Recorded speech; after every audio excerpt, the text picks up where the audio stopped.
Tokyo and want to pay you the $500 I owe you. Catch you next year when I get back. A private investigator who's also a talented con artist, someone who'd probably prefer playing poker or fishing to doing almost anything else. He lives in a trailer by the beach, though he seems to spend just as much time in jail cells. He also drives a Pontiac Firebird and has an unlicensed cookie jar. That's right. The Rockford Files.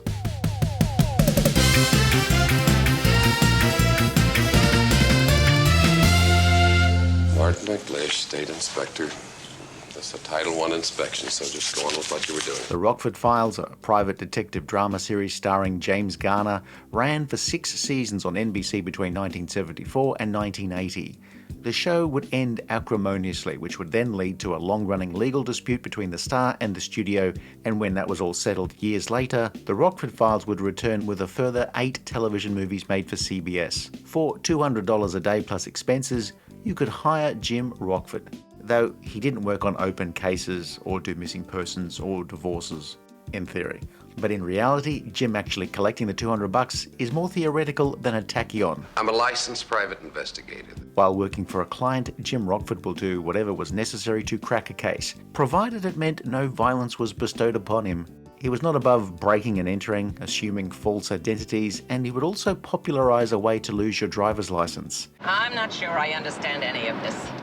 Jim's operating methods often mirrored that of a confidence trickster, and while he served time for other crimes, he was basically both a con artist and an ex-con. But he wasn't an ex-con because he was a con artist. As my great-aunt Thelma once said, you can take the ex-con out of the con artist, but not the con artist out of the ex-con, which is food for thought. Until you realise she also thought librarians were breaking into her house and stealing books from her. Oh, no. As a private investigator, Jim Rockford worked for himself rather than as an operative of some law enforcement agency. Notionally, he would be able to set his own hours, choose which cases to take, and who to work for. But again, things rarely worked out that way, and quite often trouble would find Jim. Say hello to Mr. Rockford. Oh! Rockford wasn't necessarily somebody who would observe either the spirit or the letter of the law in his work. He possibly even ignored the spelling of the law. He says he's going to do awful things to your hands and your face.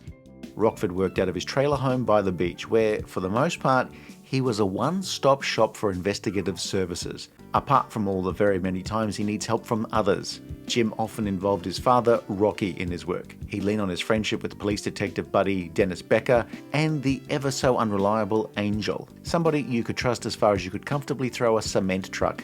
Rockford often needed legal representation from Beth Davenport, though apart from all of that, Jim Rockford was a one-man band. A solid 12% of the time. Well, I think While Rockford occasionally took notes and was very diligent about keeping expense receipts and invoicing clients, Rockford seems to keep case histories in his head rather than maintain an elaborate system of filing cabinets. For filing clerks excited at seeing a listing and TV guide for a show called The Rockford Files, the actual show must have seemed like a bait and switch. The closest we ever get to seeing any actual Rockford Files are the piles of invoices whenever he's preparing his tax, though at no point does he ever use a Sharpie before releasing the files to his accountant. James Rockford, sometime private investigator, sometime felon. Jim's history is occasionally touched upon. He served in the Korean War, where his talent for scrounging served him well. He seemed well versed in the art of the con, though he was actually sent to prison for an armed robbery that he didn't commit. His cellmate for part of his staycation in San Quentin was Angel Martin, and Rockford would end up serving 6 years in jail before he was pardoned by the governor. By the start of the series, Rockford had already been working as an investigator since 1968, where he'd get steady work thanks to his ad in the Yellow Pages. Initially, Rockford would only take closed cases, basically anything that the police weren't actively working on. But over time, he'd just take on every type of case, and at times he wouldn't have to go too far to find trouble. Specifically, your association with a man named James Rockford. For the most part, the cops disliked PIs in general, but with few exceptions, they really hated Rockford. Jim Rockford is, in his own words, a bit of a coward, where if he could avoid getting into a scrape, he would. He's not adverse to sucker punching a thug and running away as fast as his legs would carry him. Rockford's lifestyle is not extravagant, but his business model presupposes that people will pay and he won't get stiffed. Occasionally he does score a big payday, but much of the time Jim is skating awfully close to bankruptcy, much like my Uncle Reg's company that tries to market ink refills to pencil manufacturers. Also, Rockford's business model doesn't take into account Jim's gambling and his constant need to have to repair both his car and his home, both of which will receive heavy damage over the course of the series run. We all agreed we're gonna paint the trailer. Who all agreed? Rockford's ideal meal is Oreos and milk, or tacos and beer, and if he wants to be sick, beer, milk and Oreo tacos. Best tacos in town. As a private investigator, he is dependent on goodwill from authorities in order to keep his investigator's license. But that goodwill is spread so absolutely thinly that his ability to operate is in constant jeopardy. While he owns a gun, he doesn't have a permit for it. He does store it in the cookie jar along with the Oreos. And while he'll eat the Oreos, he very rarely fires the gun. You care for cookie? He was also adept at using a lockpick. Again, something that's not particularly legal. But on the plus side, it makes getting a vacant hotel room for the night far cheaper. How much this here phone answering gadget cost you? I got the payments down to about $17.50 a month. One important item in his trailer was Jim's fancy answering machine, something that was relatively unique at the time. Of course, you do have to deal with prank callers filling up the cassette. Is this the home of Mr. Forkrod? I need to investigate privates. Well, Angel, you must remember something about the Michigan hit. One tool that Jim used often, a small printing press that he kept in his car to print phony business cards, so he could talk himself into various offices and homes. Cute as the dickens, but I'm not looking for cute, and I'm not looking for 3.5. He can play 4. Yes, it is false pretenses, and it's about as ethical as using helium to sing lead in a Bee Gees cover band. But that's Jim Rockford for you. Jim Taggart, KCWB AM and FM, the big voice in the big valley, all that other hype jazz. Of course, much of his behaviour could easily see him lose his investigator's licence, with his barely getting by livelihood on the line. Right now, I'll stake out the club tonight, and when I'm sure it's deserted, I'll get in. How? Oh, I'll get in. Jim can talk, where he will improvise motor-mouth characters that are more believable than me attempting to convincingly portray the Loch Ness Monster's podium finish in the Indy 500. Jim's mouth can get him into a government office or somebody's home, but his big trap is also just as likely to get him beaten to a bloody pulp. Oh, dear God. Jim is also really, really good at finding bodies. I mean, he's better than a bloodhound with the stench of death permanently lodged in its nostrils. Jim turns up to a hotel room, bam, dead body. Rocks up to an office, pow, dead body. Shows up at an apartment, bam, corpse city. You either got it or you ain't. Well, they can't put you in jail for something you didn't do. Isn't that what you said just before I spent those fun-filled years in Quentin? James Bumgarner shortened his name to Garner and had been cast in a few features in the 1950s, but it would be his turn as the professional gambler and charming rogue Brett Maverick in the series Maverick that would turn him into a star. Maverick was not heroic if he could avoid it, and while the show was a massive hit, very little of that show's financial success filtered down to Warner Brothers contract player James Garner, who would leave the show after 3 seasons over disputes with Warner Brothers. I happen to be in a very bad mood. Through the 1960s, Garner was cast in many major features like The Great Escape, The Americanization of Emily, and Grand Prix. He'd formed Cherokee Productions with his talent agent Mita Rosenberg, producing a few features starring Garner and an early 70s Western series, Nichols. The production of that show had not gone smoothly, leading to Garner not wanting to do another television series for a while. That didn't last very long. If you want my opinion, you should quit the whole lousy racket. And I'm thinking about that, too. Joseph Rockford, also known as Rocky, was a retired long-distance truck driver who just wanted his son to take up a safer profession than being a PI. Noah Beery Jr. wasn't available for the pilot, but through 6 seasons of the show, he gave Rocky a simple nobility, somebody who tried to keep his son on the straight and narrow. Rocky was a simple man who liked simple things, like occasionally doing a cash-in-hand driving job and not declaring the income, and then he'd pester his son to get an honest job like him. Now, you keep monkeying around with those fellas that are in trouble with the law, and some of that trouble's gonna rub off on you.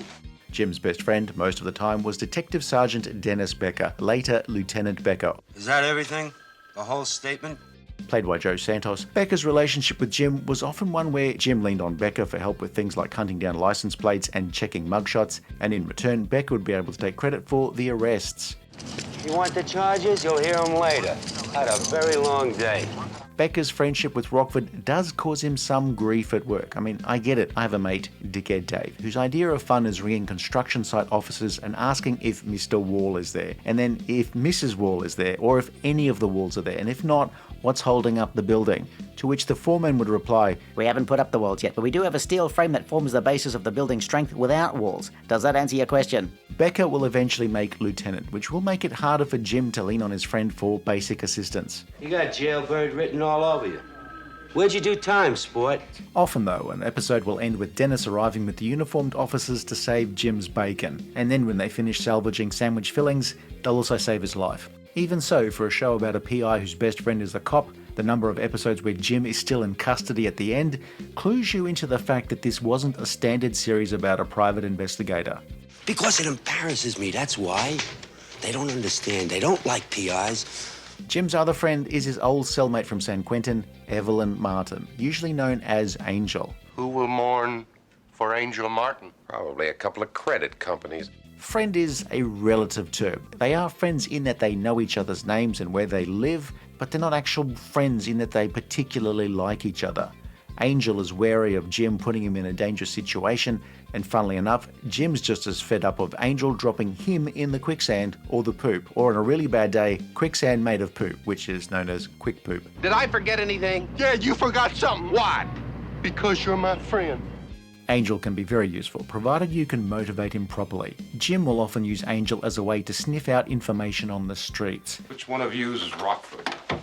He's usually shown living in a low-rent apartment and working at his brother-in-law's newspaper as part of his parole, while still dabbling in petty crime and cons. But every now and then a scheme of his will see him bubble to the top for a brief period before crashing back down to earth. Now, if I do a favor for a nickel plate like you, what can I possibly get out of it? You know, you can't turn no tricks from me, Jimmy. Stuart Margolin as Angel was a recurring character rather than a series regular, but he's as much a part of the Rockford Files as either Rocky or Dennis. This is Joe Rockford, Jim's dad from across the way. Beth Davenport was Jim's attorney, and in one episode at least, there was mention of them having had a brief fling in the past. Beth is a highly competent lawyer working for a law firm, though her most regular client is Jim Rockford. But that does not mean he's the most lucrative. Now that doesn't make a whole lot of sense. She has to get him out of prison on what seems like a bi-weekly schedule. Gretchen Corbett was cast in the series relatively early in her career and was a great deal younger than James Garner, so Corbett played Beth as being much older than the actress was.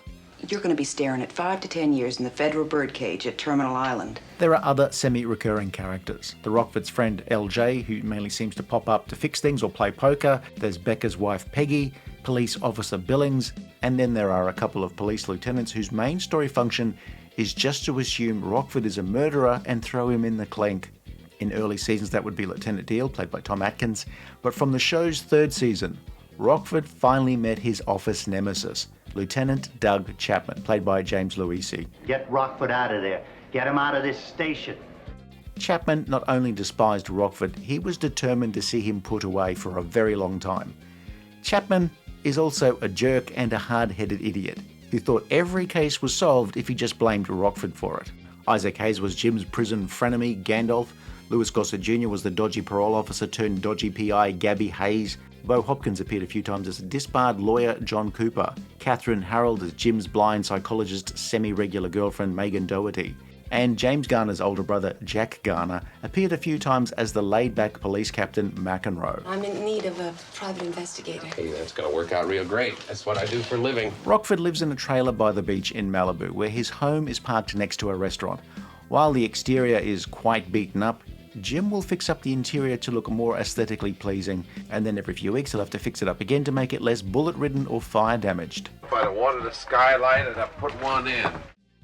Writer and producer Roy Huggins had created hit series Maverick and The Fugitive. In the early 70s, he was producing a cop series, Toma, which was based on the life of a real-life cop. Working on the series was young writer Stephen J. Cannell in his first producing role. After a Writers Guild strike ended in 1973 and production for that series resumed, Huggins looked at the production schedule and realized that they were quickly running out of completed episodes. Without the network coming to their rescue and preempting the series, they were in about as much trouble as Sonic the Hedgehog in a bouncy castle. Huggins' solution was to preempt themselves by writing an episode of Toma with a new private investigator character taking over for one episode. Film that simultaneously with a standard episode, and then they'd be set.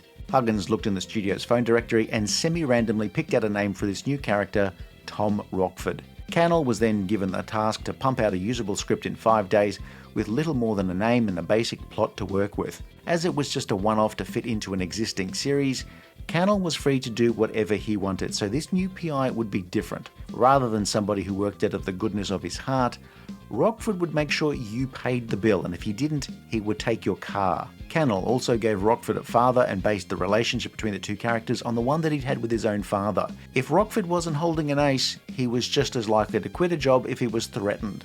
Cannell finished his script in 5 days, but at 90 pages, it was far too long for a 1-hour episode. But Huggins, usually known for being brutal with editing scripts, said it was the funniest script he'd read in years. ABC did not think so.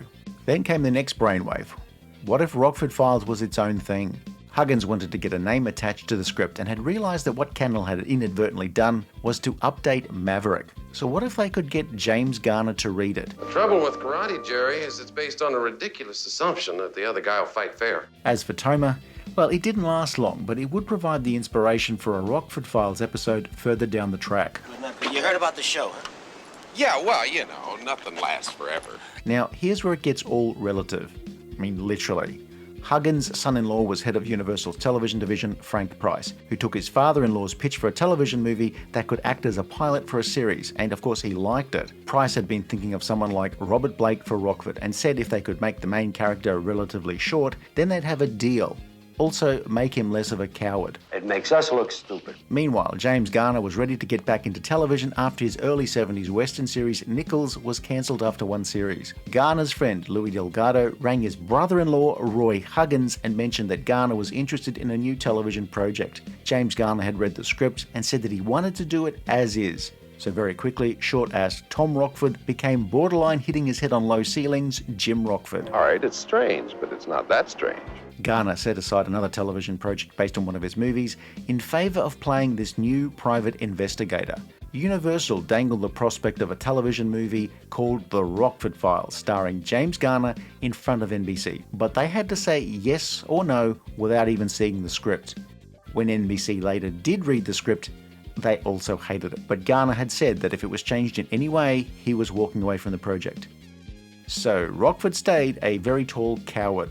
Now, I don't know about you, I've got some plans for the future. In order for them to work out, I first have to have a future. One of the biggest movies of the early 70s was The Sting, a comedic film about con men. But despite that movie's massive success, NBC couldn't understand how a show about a con man turned PI was meant to be funny. But when the pilot was tested, it scored higher than anything else that had ever been tested by the same research company. The networks couldn't understand why you'd make a show with an imperfect lead character, why every other character looked down on Rockford, why the cops hated him, or why even his best friend Dennis Becker was a little embarrassed by his friendship with Rockford. But what the network really couldn't work out is why Rockford would have anything to do with a lowlife like Angel.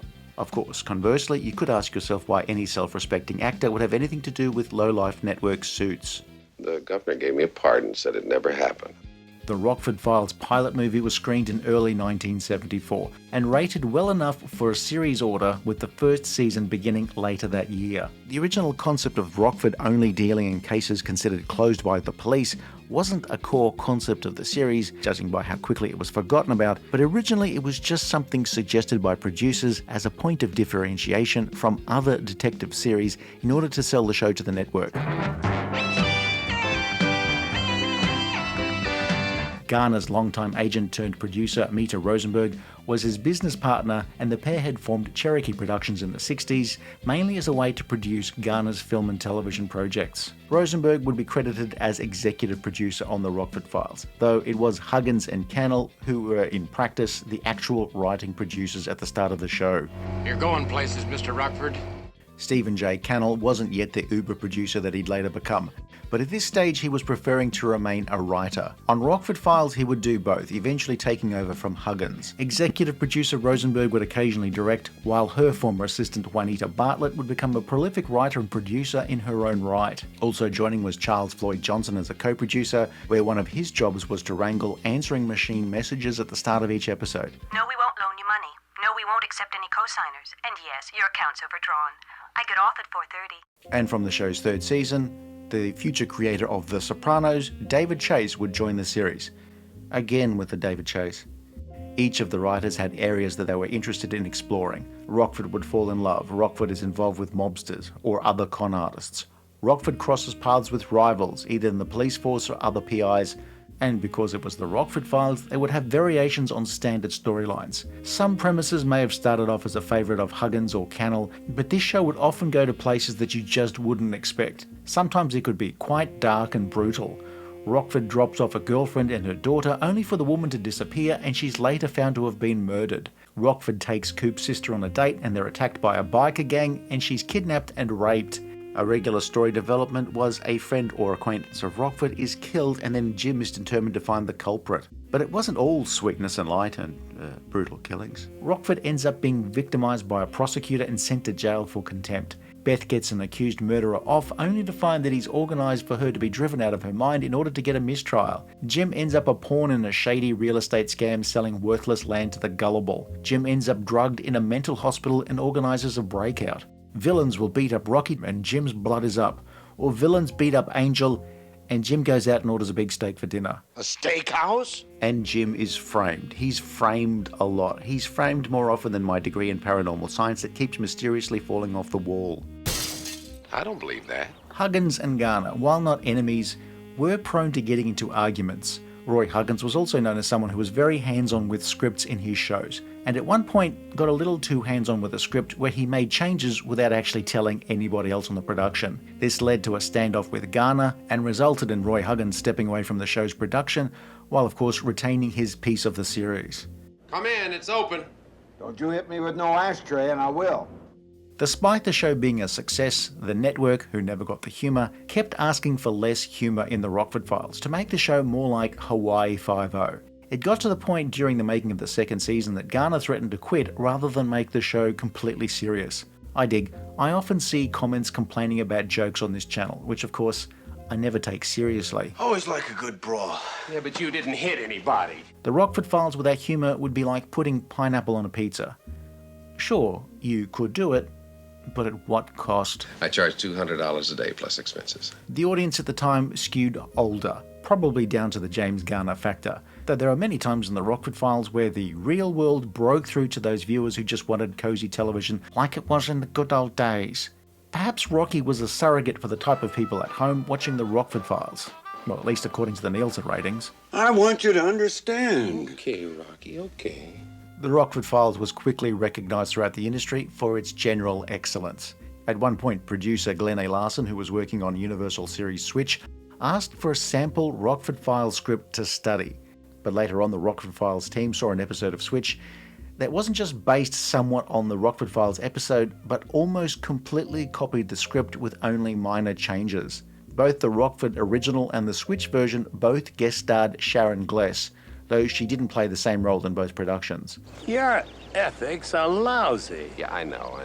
Glenn A. Larson tried to laugh off the similarities with Garner, which according to Garner's autobiography, got a little physical. While Rockford Files was made for Universal Studios, it was made by Garner's own company, Cherokee Productions, with Roy Huggins. Your service will be cut off indefinitely at 10 o'clock. That's 2 minutes from now. And as someone who in theory owned a big chunk of the show, that's my taco. The Star tried to keep a lid on costs and stuck to a tight 6-day shooting schedule, something that had been common at Universal, but at the time, more and more shows were moving to a 7 or even 8-day shooting schedule. Over 6 years, Rockford Files rarely went above 6 shooting days, with 3 or 4 days spent on location for each episode. Garner's efficiency drive extended to consolidating the number of trucks used for location shoots by buying a pair of semi-trailers. Universal even studied how Rockford Files managed to keep the budget in check. There, you see? Things are looking up already. It turns out they weren't necessarily looking for hints on efficient budget management. What are you looking at? You? More shooting days generally meant a better production, but that also made it more expensive. Garner himself would often be able to rattle off scenes in one take, and so many of the actors who were cast and then cast again were the sort of people who could work in that type of environment. Well, some people never find their niche in life. I think I found mine. Stephen J. Cannell and the show's writers wondered why they had never heard complaints from Garner over scripts, especially when they knew a couple of them were not the best. I think you're going to do fine. It was a good shooting. And when Cannell finally asked Garner about this, the Star responded by acknowledging the challenges of getting scripts ready in time for shooting, and getting the writers to drop everything to save one script was a great way to end up with 4 duff scripts. In his view, it was up to the actors to make it work. I really need her. You don't know how I need her. You know, that's pathetic. Garner would be able to take scenes that weren't meant as funny and make them funny, or make them work. Angel, where is my car? It's in the LA area. When the Rockford Files was a successful show, a few episodes were used as backdoor pilots, a way of testing out characters for a potential spin-off series without calling it a pilot. One idea would have teamed up 2 guest characters, Isaac Hayes' hard case Gandy and Louis Gossett Jr.'s shady PI Hayes. Why would he do it? For the money. Another of these backdoor pilots was about some wannabe New Jersey mobsters, which of course was written by David Chase. He's a couple of guys who took care of a very unpleasant matter for you. At one point, Universal hit up Cannell for another series, and on the spot he came up with the idea of a surfer PI. The studio loved it, but then Cannell instantly regretted it. That day he'd had lunch with friend, writer Stephen Bochco, whose own career was in a bit of a lull, and together, fueled by margaritas, they took the idea of a detective who was too young to be taken seriously by clients, and that was eventually turned into a pilot movie starring Dennis Dugan, Richie Brockelman, Private Eye. This isn't the way it was supposed to work, is it? When a short series was later ordered, Brockelman again appeared on the Rockford Files as a way to reacquaint viewers with that character. There are other episodes that might seem like they're a pilot to test out a character for a potential series, but the way to spot them is to see how much screen time James Garner has. If he's barely in it, then the chances are it was intended to see who could carry a series. It's a cold house, man. And as it was the mid to late 70s, the acting and writing would have its work cut out to stand out from all of those 70s fashions and of course the interior decor. This is nice. From Jim's loud shirts and an array of sport coats with violent patterns, there was a sea of polyester-clad actors standing in front of backdrops that ran the full spectrum of 70s colour schemes, from brown to beige and everything in between. That shade of brown doesn't work with anything. And while seeing a primary colour wasn't completely unusual, in that sea of earth tones, it is hard to look at somebody in a blue shirt or a red dress and not wonder if they're a time traveller. There are many television shows, particularly in the 70s, where the main character's mode of transport was immaterial. I mean, Hot Wheels did not release a Barnaby Jones collection, did it? The Rockford Files was different. James Rockford drove a Pontiac Firebird, where despite Rockford's often perilous financial state, he managed to have an updated model for the show's first 4 seasons. The show's last 2 years stuck with the 1978 model, since James Garner wasn't a fan of the updated looks of the 79 model year. The gold colour wasn't offered on this model by the factory, where the production would take some cars, modify them slightly, and repaint them gold. There were usually 3 cars from each model year used on the series, used for different purposes. One car, known as the sound car, would have additional wiring for lighting, microphones, recorders and cameras, where the actors could switch on the devices for a take. So look, do me a favor, will you put this thing in gear and okay? Okay. James Garner was a racing enthusiast off-screen and had earlier starred in John Frankenheimer's 1966 film Grand Prix, so he often drove in many car scenes in the Rockford Files. The series popularised the J-turn or handbrake turn to the point where some people still refer to it as a Rockford turn. You're gonna get us killed. Well, if you feel that way, just don't look. The Firebird formula was a relatively humble spec that was chosen as the sort of car that Rockford would drive over something flashier like a Trans Am, but it never seems to do him any harm, as Rockford's Firebird is faster than practically anything else in the series. Garner did a lot of his own driving, though the stunt team would take over for serious stuff. The Firebird would be shot up, it would be crashed, cashed up, blown up, and then it would be back in the next episode good as new. Don't worry about the car. Insurance will take care of that. Of course, my premiums did go up a little. And when the Firebird was for one reason or another out of commission, Jim would often borrow Rocky's GMC truck. And it has to be said, he'd often end up trashing that as well. And then he would go and borrow Beth's various cars, though luckily for her, she usually caught him on a good day that didn't result in the car needing a full respray. Jim did draw the line at borrowing a car off of Angel. Honestly, any damage done by Jim would likely have increased the car's value. If Jim ever rented a car or got a loaner, then the chances of Hurricane Jim striking increased exponentially. Let's face it, James Rockford was a bad risk. Didn't I just send this back to you? One area where Jim's luck always seemed to hold up is finding a parking spot. I mean, anytime he needs to go anywhere, there is always a convenient parking spot right out front where he can just drive nose in. Who needs valet parking when you're a parking angel? You know, if you're investigating a murder, just park out front. Need to get to a government office before closing time? Mercy me, look, a parking space right out front. Don't even need to parallel park. Meanwhile, I have to drive around the block 10 times just to park in my own garage. Malarkey. It's all malarkey. The Rockford Files would feature a lot of car chases, especially early on. There'd also be fistfights and occasional shootouts, but it was basically a show built around Jim solving a case, one that often involved murder. But with all of the car chases, fistfights and occasional gunfights, there often wasn't enough time in an hour for large parts of the investigation to be shown.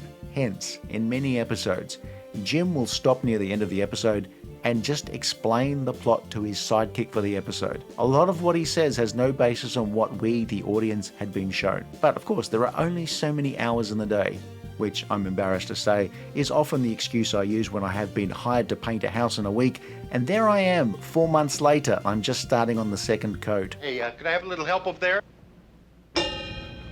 There aren't really typical Rockford Files cases. Some cases were dramatic and dealt with a murder, others involved less murder, and some were thankfully murder-free, which is a nice coincidence since that's a similar ratio of results from my skiing holidays. Are you Jim Rockford?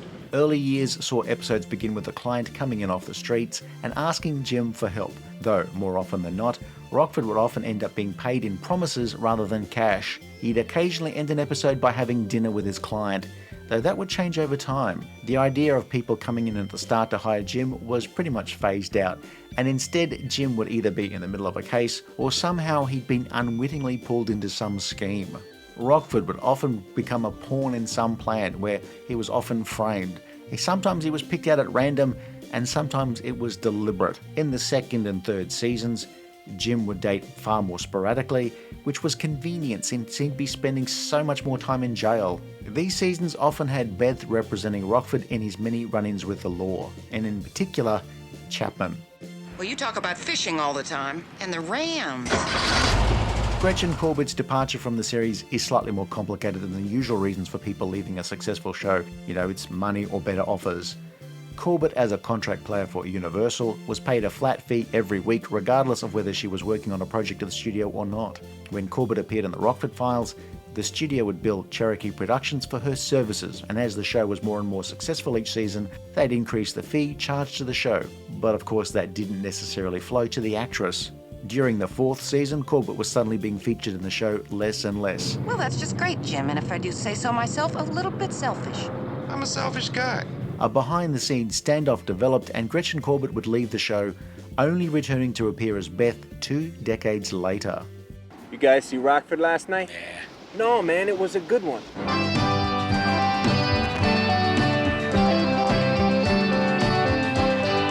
The Rockford Files theme tune by Mike Post and Pete Carpenter was one of the series' signature moments. It's a little bit of country rock melded with a lead synthesizer, a tune that just screams Down on His Luck PI in Los Angeles in the 1970s. Well, it was far more effective than a Billboard campaign. It's probably a little low on gas, pal.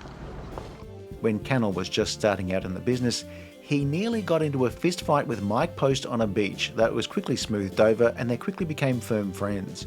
Years later, after Mike Post had won a Grammy for his work on classical gas, Cannell called Post about doing music for the show Toma, despite Post saying he was a record producer and not a television guy. Post and composing partner Peter Carpenter would take on the Toma gig, and then they would wind up providing all of the music for Cannell's subsequent series. The Rockford Files theme became so popular that an extended version was recorded and released as a single, and that version was later used on the television series.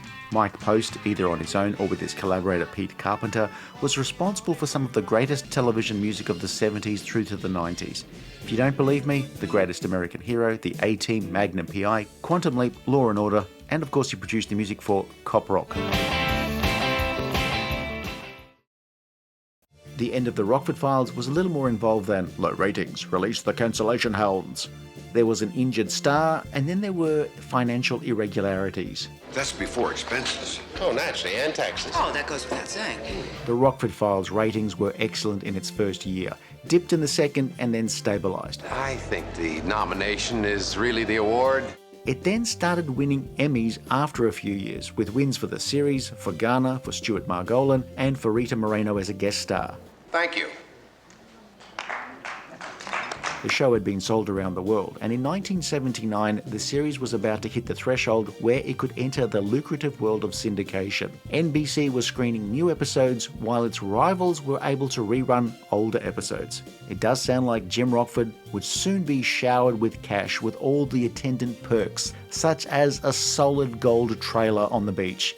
And thanks to subsidence, a solid gold trailer that suddenly becomes a basement. Of course, real life was much more complicated than that. Garner and Rosenberg's production company made the show, and wherever possible, Garner would try to make the show just cheaper than a standard program made at Universal. At one point, James Garner had renegotiated his contract to reduce his salary in return for increased ownership of the show. So imagine James Garner's surprise in 1979 when the studio revealed that the hit show was still $9 million in the red. You should have been here to hear the yelling. He was stomping around and kicking the bureau and everything. The series had been renewed for NBC for a full 22-episode order for its 6th season, which was still likely to be the final year of the show. James Garner was in almost every scene, which was exhausting, and the way the series was set up, there wasn't really much scope for reducing his involvement in the episodes, aside from having episodes here and there that put a focus on guest stars, or maybe episodes that featured more of Rocky or Angel. Garner had been injured so often that he'd end up having various surgeries during the summer hiatus. If you watch the Rockford Files, Garner is often limping, and at some point they gave up on Jim Rockford being shot in the leg to explain his limp. The injuries had taken their toll on the series star. I can't go running around ringing doorbells with some guy in a checkered coat. James Garner, who had injured himself while making the show more times than I've hit my head on this desk while retrieving dropped M&Ms, suffered another injury and production was shut down after 12 episodes had been completed. The remaining episodes had been planned out and production personnel hired, but those episodes were never made as production did not resume. It looked as though the Rockford Files was done. The series was never officially cancelled by NBC, leading to Universal filing suit against Garner and company, though this fell apart the moment NBC signed a deal with Garner and Warner Brothers for a new Maverick series, which effectively cancelled the Rockford Files. James Garner then set his sights on the studio's creative accounting, whereby his company had been billed ridiculous fees, which made it impossible for even a long-running hit series to ever make a profit. You're looking for what you're always looking for, trouble. The court case would drag on for close to a decade, with Garner finally taking a hefty settlement. Roy Huggins would also launch his own legal action against Universal, which would of course also be resolved with a settlement. That's an accounting crime, right?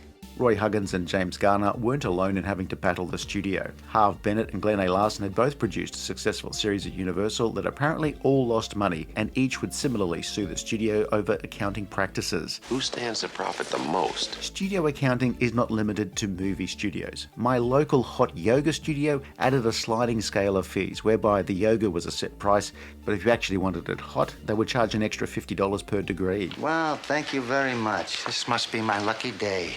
Garner's suit had bobbed in and out of courts throughout the 1980s, but Universal offered Garner a settlement in 1989. The actor accepted since, although he might have won the eventual case, he could also have just as easily ended up without the payout. A cessation of legal hostilities did mean that a possible return to the Rockford Files was not out of the question.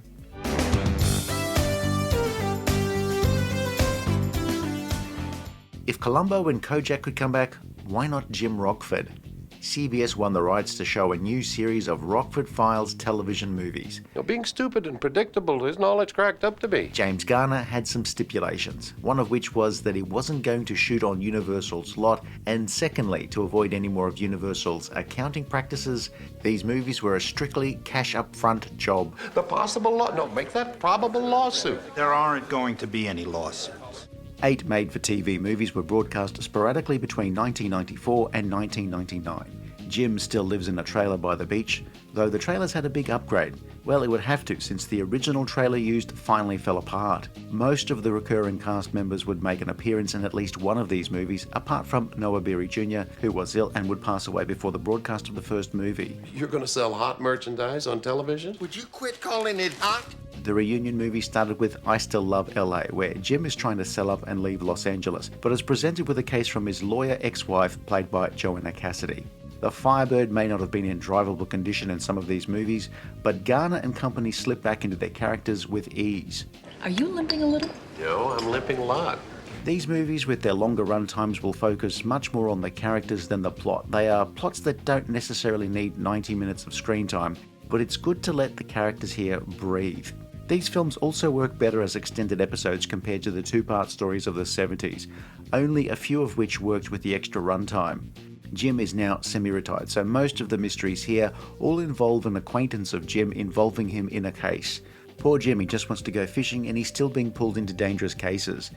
Being a PI seems a little like knowing something about computers, because if you know something about computers, you can be damn sure that you're going to get a call at midnight from an older relative or friend who wants to know if they need to call the electrician to press their laptop's power button. There's a whole Rockford section in here.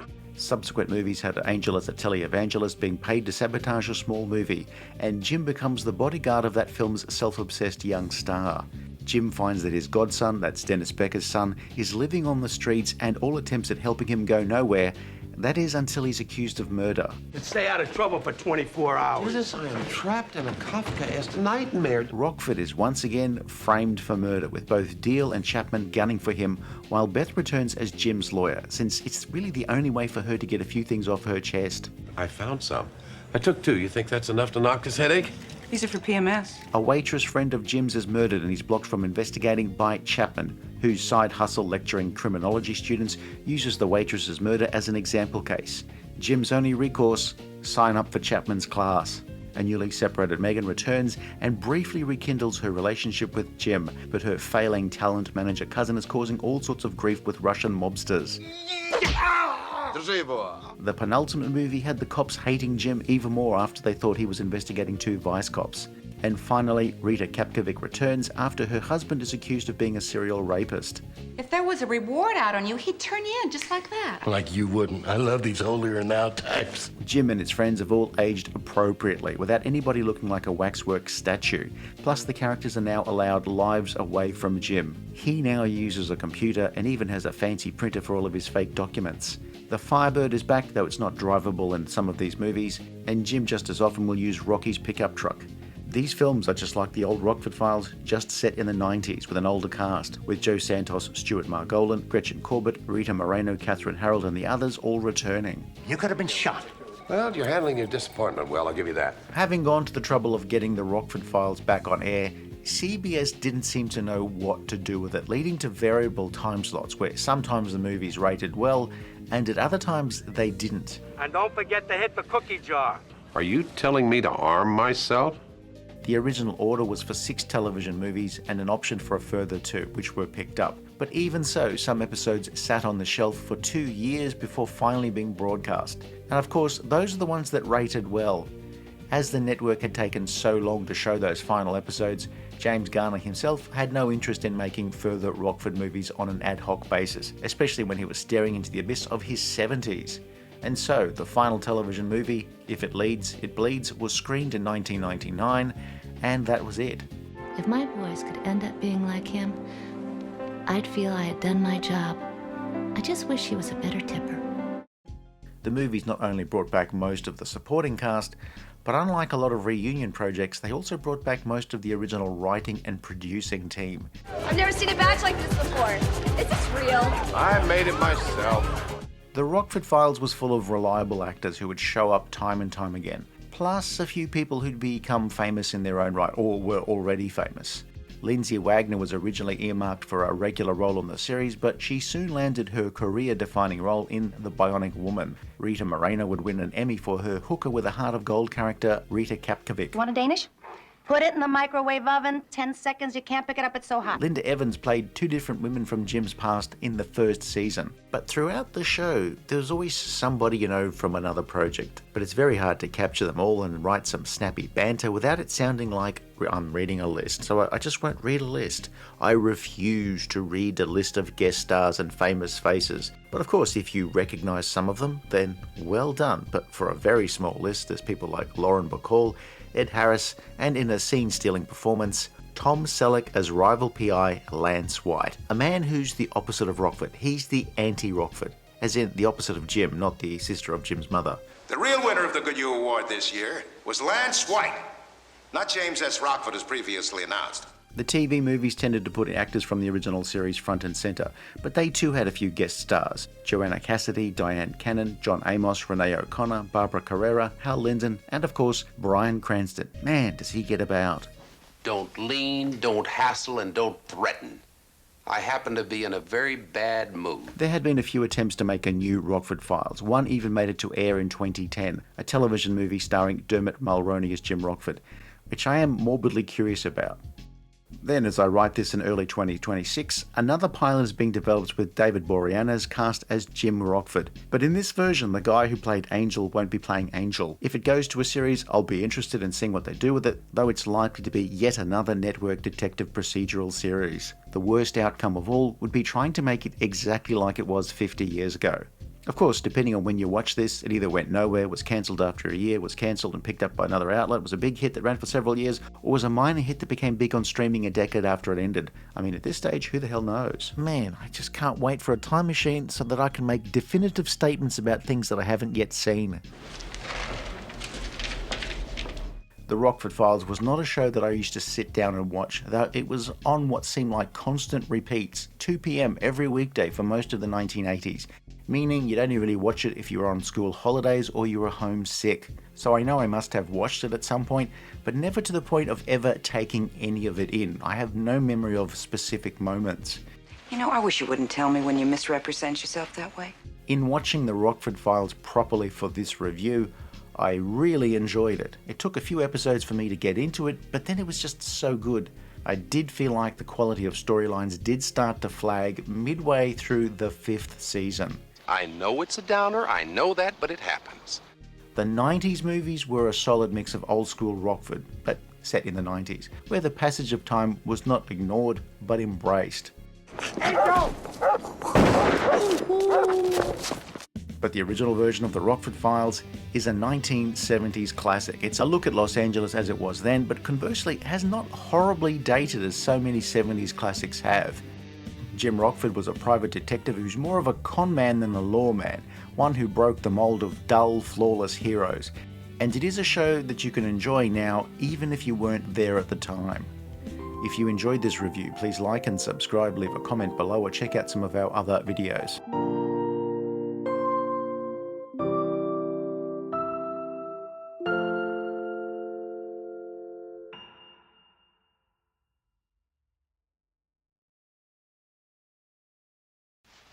That was worth waiting for.